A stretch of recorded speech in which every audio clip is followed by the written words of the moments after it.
ओम शांति। तो इस वीडियो में आपको आज टॉपिक लेने वाले हैं बुद्धि की परख शक्ति को बढ़ाएं। भारत में देवियों को अष्ट भुजाएं दिखाई गई।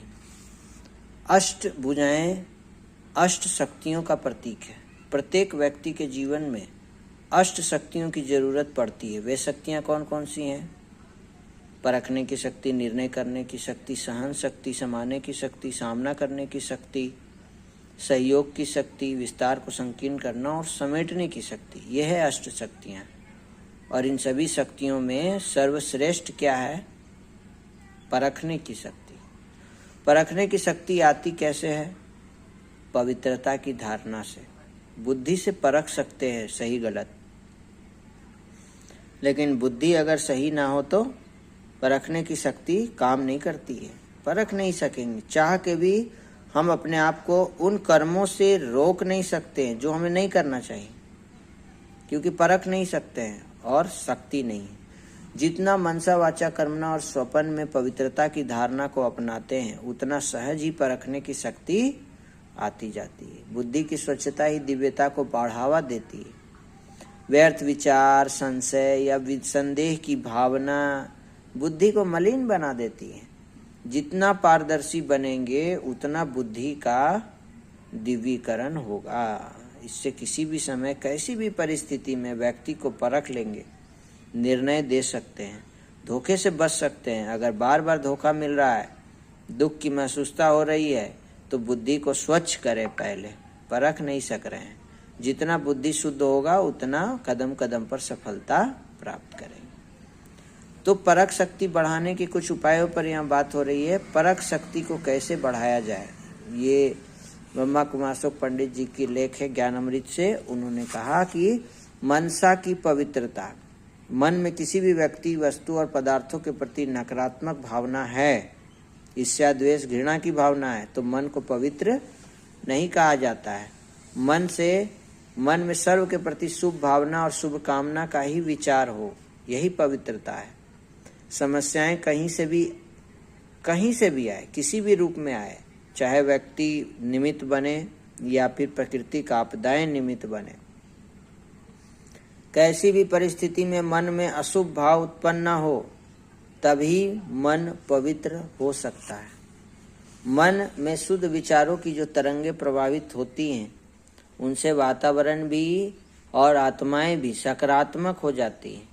इसीलिए विचारों की शक्ति को समझना, प्रयोग में लाना प्रत्येक व्यक्ति का दायित्व बनता है। जो कर्तव्यनिष्ठ मनुष्य होंगे, उनके मन में सबके प्रति सुखदायी, शुभ भावना, शुभ कामना के ही विचार होंगे।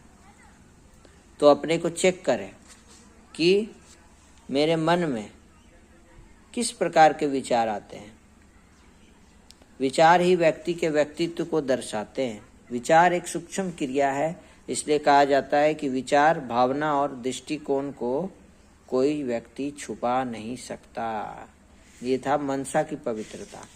अब आइए विचारों की, वाचा की पवित्रता।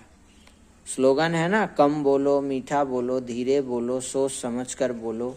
तो जो मानव अपने मुख को मधुर बनाता है, वह सहज ही सबके दिलों में स्थान बना लेता है। मीठी वाणी। सत्यवादी बनने के लिए अपने शब्दों पर लगाम दें। जो जितना शब्दों पर लगाम रखता है, उसके शब्द उतने ही प्रभावशाली हो जाते हैं। कर्मों की पवित्रता। कर्म अर्थात संबंध संपर्क में जो हम लोग बैठते उठते, सादगी और शालीनता होनी चाहिए कर्मों में। मान शान की इच्छा और आकांक्षाएं संबंध संपर्क में भिन्नता लाती हैं।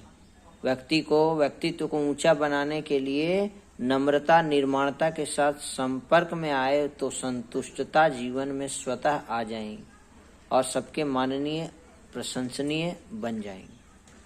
स्वप्न की पवित्रता। स्वप्न ही प्रत्येक व्यक्ति की वास्तविक पहचान होती है। जीवन को पारदर्शी बनाने की परख स्वप्न। रात को जो सपना देखते हैं, सतो प्रधान, रजो प्रधान और तमो प्रधान, इन तीनों स्टेजों में स्वयं को चेक करना है कि किस स्टेज का स्वप्न आता है। कर्मों की ध्वनि ही स्वप्न का रूप लेती है। मनसा वाचा कर्मणा, किस प्रकार के कर्म करते हैं, चाहे कॉन्शस या अनकॉन्शस स्थिति में, जागृत अवस्था या सुषुप्त अवस्था में। ये स्वप्न से ही मालूम पड़ जाता है हम लोगों को कि हमारे स्वप्न में कितने सतो प्रधानता है। यदि डरावने या बुरे स्वप्न आते हैं तो अवश्य ही दुखदायी कर्म किए हुए हैं कभी हमने, भले ही व्यक्त रूप में ना भी आए किए होंगे, परंतु विचार ही तो आधार है ना, विचार में कर सकते हैं। मनसा द्वारा किए हो, कभी 2 नेत्रों से हम पूरी दुनिया को नहीं देख सकते, परंतु मोबाइल हाथ में है तो कभी भी किसी भी समय पूरी दुनिया को देख सकते हैं। अच्छाई बुराई सब चीजें इसी में है। हम जो भी देखते हैं सीधा मन और चित्त को प्रभावित करता है। इसीलिए ध्यान रखना है कि दृष्टि के माध्यम से मन और बुद्धि को किस प्रकार का भोजन दे रहे हैं। कम से कम मोबाइल का इस्तेमाल किया जाए। जैसे खराब भोजन शारीरिक स्वास्थ्य के लिए हानिकारक है, वैसे ही जो देखते हैं हम लोग, मनन चिंतन करते हैं, उससे मन और बुद्धि का पोषण होता है और वही स्वप्न संस्कार स्वभाव कर्म व्यवहार द्वारा प्रत्यक्ष होता है। तो जीवन का मूलभूत आधार है भोजन। अगर भोजन संतुलित ना हो तो जीवन भी संतुलित नहीं हो सकता है। अत्यधिक ठंडा अत्यधिक गर्म प्राकृतिक नियमों के विरुद्ध हो जाता है। यदि खाद्य पदार्थ में आसक्ति है तो दुख मिलता है, और दुखों से बचना चाहते हैं तो क्षणभंगुर जिह्वा के स्वाद रस के पीछे न जाकर जीवन जीने के लिए उपयुक्त आहार का उपयोग करें। योगी के लिए कहा भी जाता है कि इंद्रिय रसों से मुक्त हैं, तभी तो आध्यात्मिक लक्षण में उत्तीर्ण हो सकेंगे।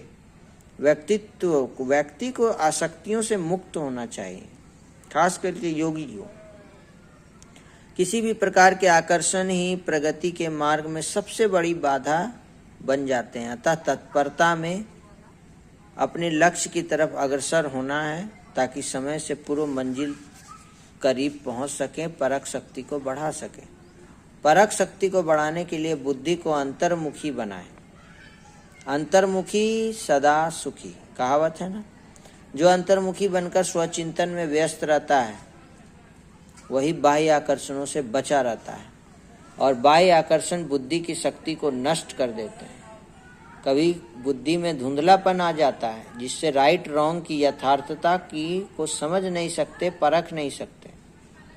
अगर बुद्धि को आत्मचिंतन परमात्म चिंतन और अपने श्रेष्ठ भाग्य के चिंतन में व्यस्त करें तो दैनिक जीवन में आने वाले हर रुकावट को सहज ही समाधान में परिवर्तन कर सकते हैं। तो परखने की शक्ति को हमने देखा इस वीडियो में कि परखने की शक्ति से ही हम अपने कर्मों को सुधार सकते हैं, वाचा को सुधार सकते हैं। हम अपने पुराने किए गए कर्मों को भी दग्ध कर सकते हैं, संस्कार परिवर्तन कर सकते हैं और लोगों की मदद भी कर सकते हैं। इस वीडियो में इतना ही। अगर कोई प्रश्न है तो जरूर पूछें। मिलते हैं नए वीडियो में। ओम शांति, नमस्कार। सबका दिन शुभ हो, सबका कल्याण हो, सबका भला हो, सब शांत रहें, सुखी रहें, पवित्र रहें।